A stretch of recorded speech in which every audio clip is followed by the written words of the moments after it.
Bueno, ¿cómo se encuentra el equilibrio en un tema tan personal y a la vez tan polémico como la sexualidad? Es una pregunta complicada, ¿verdad? Pues bien, vamos a intentar explorar una posible respuesta. Y para ello, nos vamos a sumergir en las ideas de la obra Ética de la sexualidad y del matrimonio, de Eduardo López Aspitart.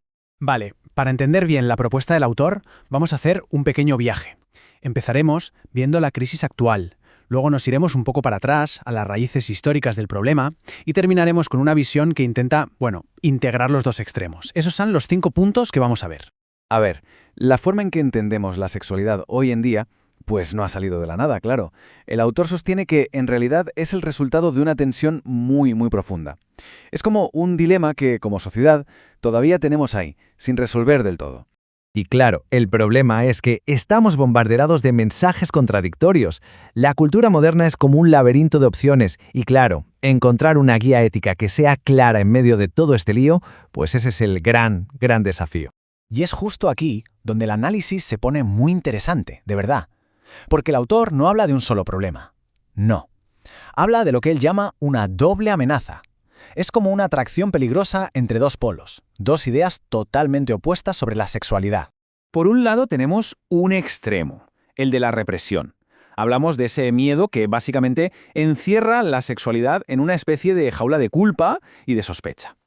Y por el otro lado, ¿qué tenemos? Pues todo lo contrario, una liberación sin ningún tipo de límite, que sí rompe todas las cadenas, pero que corre el riesgo de dejar la experiencia vacía de significado. Pero, ¿cómo hemos llegado a esta crisis?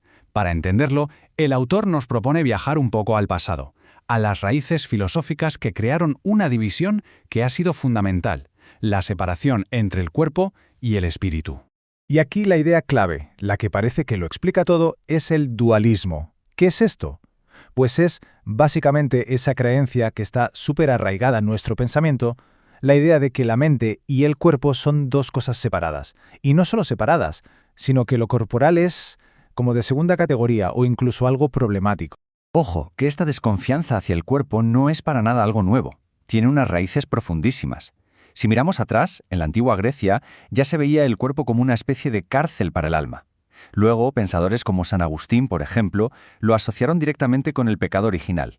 Y si seguimos avanzando, llegamos a las tradiciones ascéticas, que buscaban someter los deseos del cuerpo para, supuestamente, alcanzar la pureza.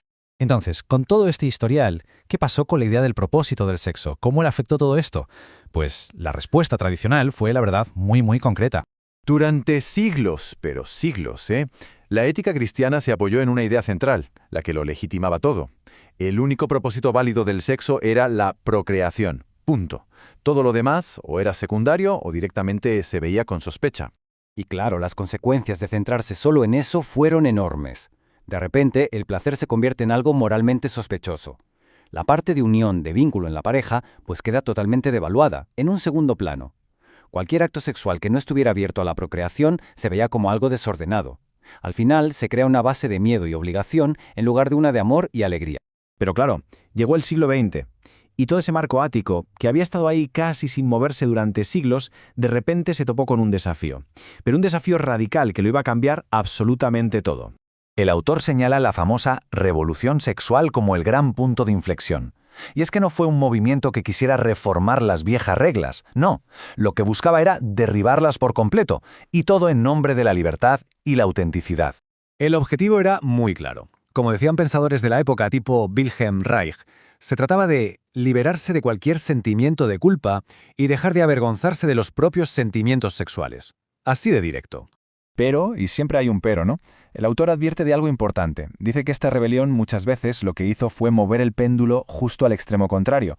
Al sacar la sexualidad de esa jaula de la culpa, a veces también se le quitó su significado más profundo.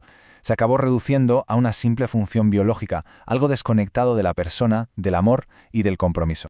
Entonces, ¿qué hacemos? Con estos dos extremos en pleno conflicto, el autor propone un camino a seguir. No se trata de elegir uno u otro, sino de buscar una síntesis, una especie de término medio, una tercera vía. La solución que se propone no es, como decíamos, elegir un bando. Es algo más complejo, construir lo que el texto llama una antropología unitaria. ¿Y qué significa esto? Pues es una visión que se niega en rotundo a separar el cuerpo de la persona.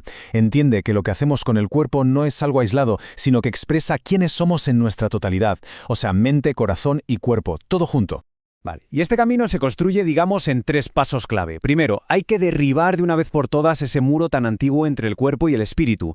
Segundo paso, tenemos que reaprender a ver el cuerpo como un lenguaje, como un símbolo capaz de expresar amor, ternura, entrega. Y por último, que quizás es el gran reto, ¿no? Integrar todos los significados de la sexualidad, el procreador, el de unión y el de placer, en un conjunto que sea coherente y sobre todo humano. Al final, todo este análisis nos deja con una pregunta que es fundamental y que la verdad va mucho más allá de este libro. ¿Es posible construir una ética sexual que consiga respetar la tradición, pero sin darle la espalda a la realidad de nuestras vidas? Encontrar ese equilibrio, ese podría ser sin duda uno de los grandes desafíos de nuestro tiempo.